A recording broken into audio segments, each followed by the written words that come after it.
Okay, JB Donaldson and his crew have invited me to come along on the little adventure, or a little adventure related to the 1954 Buick Skylark convertible they are working on. There are no emblems available.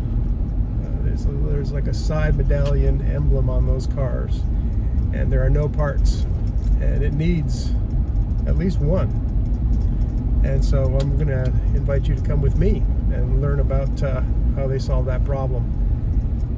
I'm Barry, and thanks for coming along. JB, explain what's going on here with these emblems.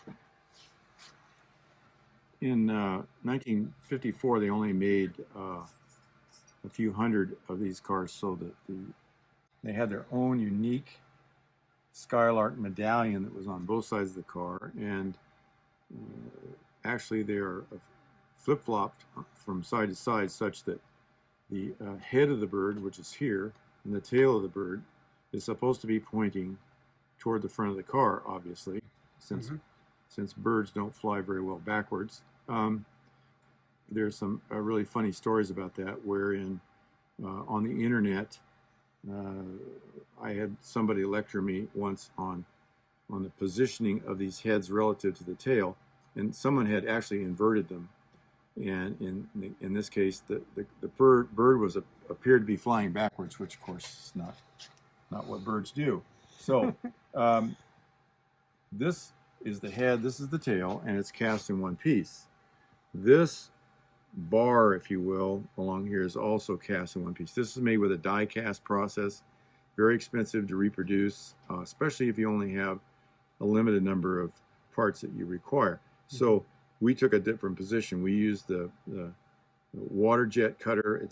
It's a particular type of water jet, actually, that will cut things in a very fine way. You can see these letters that's actually just how they came out of the water jet. So we didn't have to do anything to that. The wings, or this bar that intersects the wing of the bird, was cast, and so it has this complicated aspect to it. So we had to make it flat, and then we had to actually dress this back. This is made out of stainless steel, so that we like stainless because it polishes directly. We don't have to worry about plating it after the fact, and so that saves time and a good deal of money. Nextly, we have to combine these things in one assemblage. So this is pretty much the way it comes. It's just simply actually welded to the wing of the bird via some different technique, wherein you have to use a very low heat and you use solder. In the case of these wings here on either side, if you notice when you turn it over, you'll see where this is welded. This was finished, was cut, finished, and then welded to the wing of the bird. Okay, all this is on the back side, and then these stainless steel bolts, or machine screws, actually, are welded to the back. You can see where they were spot welded with a TIG welder. You got to be really talented to do this sort of welding and not warp the metal. So that was done, and then turned over, and then we sandblasted out that reveal that you see in the original, which is an inset. And then we painted this, and then when we're completely finished, we'll polish the painted portion, and we'll have a completed emblem. So this is the left hand, and this is the right hand. You can see that the head is pointed this direction in this case, and the opposite direction in the other case. The wing and the head both are inverted the other direction. Exactly. So it's like a mirror image, kind of. Exactly. But the script of Skylark obviously can't be mirror image. That allowed us to make this piece in one shot. So we could just have double the number of these and simply invert the bird to that direction and make it flying in the opposite direction. Right. So it really simplified the whole thing. This is a matter of just sitting down and thinking about it for a long time. And then, of course, we have a great relationship with MarZee, and they are the ones that walked us through how these things were to be cut and which were to be cut. These are actually a thicker metal than the bird is. Okay, let's stop everything and go to MarZee together. See what this is all about. How this works? How it works? Yeah, he brings the program to you, and does it send it in from the office, or how does that work? Yeah, it brings it in from the office. We get all these orders right here. You know, go find the material. We have a little material section right here, and then the other side, some in the back. All right. And once you get the material, we're actually dating everything down. What machine you're on, the operator, what time you start, the material that you're using.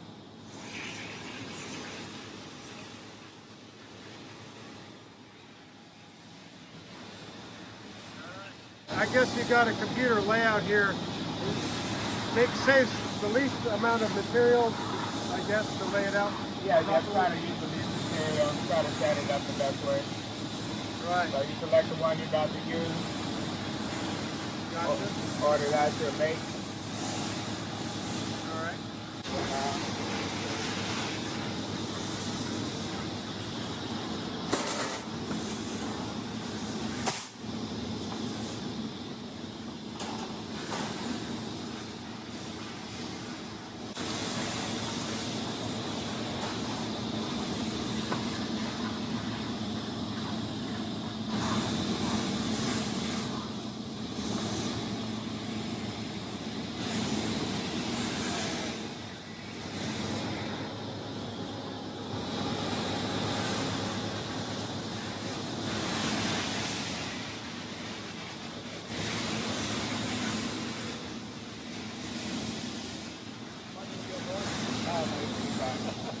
Well, after it starts spreading.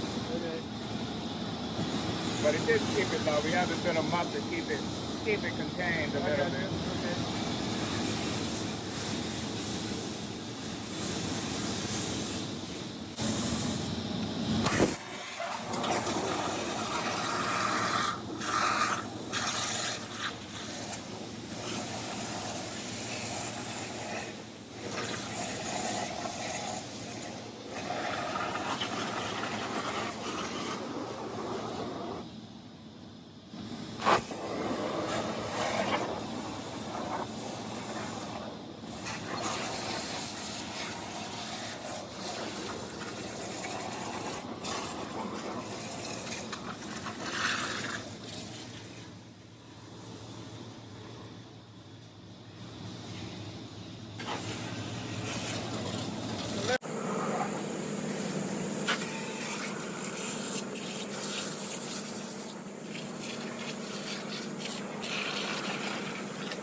Flat. It's got no tabs That on one's it. flat. I got to turn it the same way the other bird is. It's that same way. Gotcha. Put your puzzle together, sir. All right. And that's not going to go that way because you got to channel that out, you know. Exactly. So we'll just put that like that on top. One of the beautiful parts about this is that the car has two different emblems. One is left hand, one is right hand, and they are different. That's part of the reason that we came up with this concept, is because, in fact, if these are separate pieces, look what happens. We can make the left hand and, where's it? Okay, it goes right about here, right? Yeah. Yep. Yeah, you can make the left and the right with the same And the pieces. right hand with the same pieces. Okay? Cool. Very cool. So in a casting situation, this has to be a completely separate casting. If this was done in investment cast, it would cost $200 or $300 a piece. Right. So clearly that's That's not a huge advantage. a huge advantage, and it makes possible to make these at a more reasonable price and still do just fine. That's awesome. My challenge is to come up with one of these, because I have a car that's the only part on the whole car it's missing. The Wow. only part. So that's why we enlisted Ed at MarZee to help us with this. Right And, on. clearly he's So- got the job done. So if you're casting this, you'd still need 2 castings. And Exactly, if and you're they trying to know make it in I 2 would need- pieces, yeah, I you would probably have to make 4 pieces. Exactly. Or 3 anyway. We just made how many? 60 different elements in about what, 30 minutes? Yeah, that's crazy. That tells you that's what technology means. So you could bring technology to bear on stuff that's really old. You just got to be insightful enough to listen to guys like Ed who know how to structure it such that you come up with the result you want. Very good. Okay? Awesome. All we need is a little bit of finishing, and Yep. you've got it going. Exactly. A bigger water jet for a different kind of application would really not be able to do something this fine. Right. You wouldn't get this fine cutting. And they have a machine over there that's just for that express purpose. Perfect. And we used it in this case. So now you're these able are to ready to go on the car. make a number of these, and We can if we need to. We have all the blanks. We made an excess of what we were actually needing. So as time permits, we'll photograph these. We'll put them up for sale, and then these are going to go on a car that we're just finishing up. right. Excellent. Okay? Thank you so much. You bet. Very cool.